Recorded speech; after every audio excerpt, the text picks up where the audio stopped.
Vicente Guerrero Saldaña, indígena nahua, originario de Tixla Guerrero. Respecto al origen de Vicente Guerrero, lo único cierto es que esta circunstancia es incierta.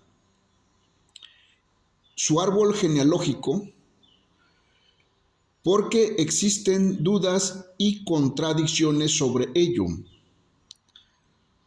Ante tal circunstancia, es factible presentar una propuesta de cultura originaria y de mexicanización. Vicente Guerrero, por razón del lugar de origen, es un indígena nahua de Tixla, región de la montaña.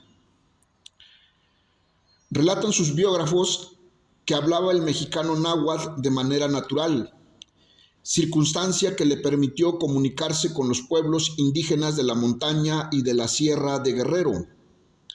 Esto le permitió tener una confianza e identidad con los indígenas que le brindaron su apoyo y su protección, porque lo consideraban como su gente, como su raza.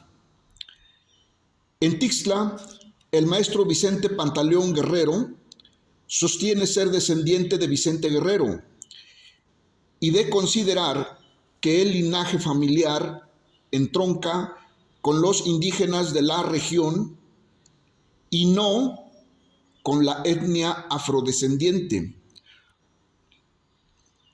Cabe puntualizar que en la región de la montaña existen muchas personas indígenas u originarias que llevan el apellido Guerrero. Existe, entonces, una duda razonable y fundada respecto a que Vicente Guerrero sea afrodescendiente. Ahora bien, hecho el reconocimiento de Vicente Guerrero como originario indígena nahua, tenemos que México ha sido gobernado por 3 presidentes originarios, nativos, autóctonos o indígenas. El primero, Vicente Guerrero, líder de la lucha insurgente y consumador de la independencia de México. El segundo, Benito Juárez, constructor de la República y de las leyes de reforma en México. El tercero, Porfirio Díaz, quien instauró el orden por medio de la Pax Porfiriana y es el reconstructor de la economía liberal mexicana. También es originario del estado de Guerrero.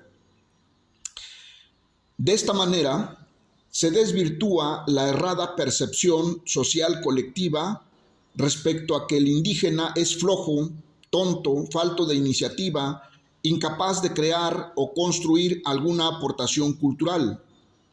Al contrario, sostenemos que los indígenas han sido, son y serán agentes de cambio en la construcción de la nación mexicana.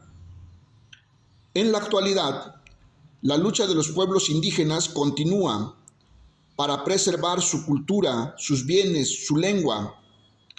Así tenemos el caso del Ejército Zapatista de Liberación Nacional en Chiapas, la Coordinadora Regional de Autoridades Comunitarias, CRAC-PC, la Policía Comunitaria en Guerrero, la lucha por la autonomía en Cherán, Michoacán, o la lucha del pueblo yaqui en Sonora, entre otros.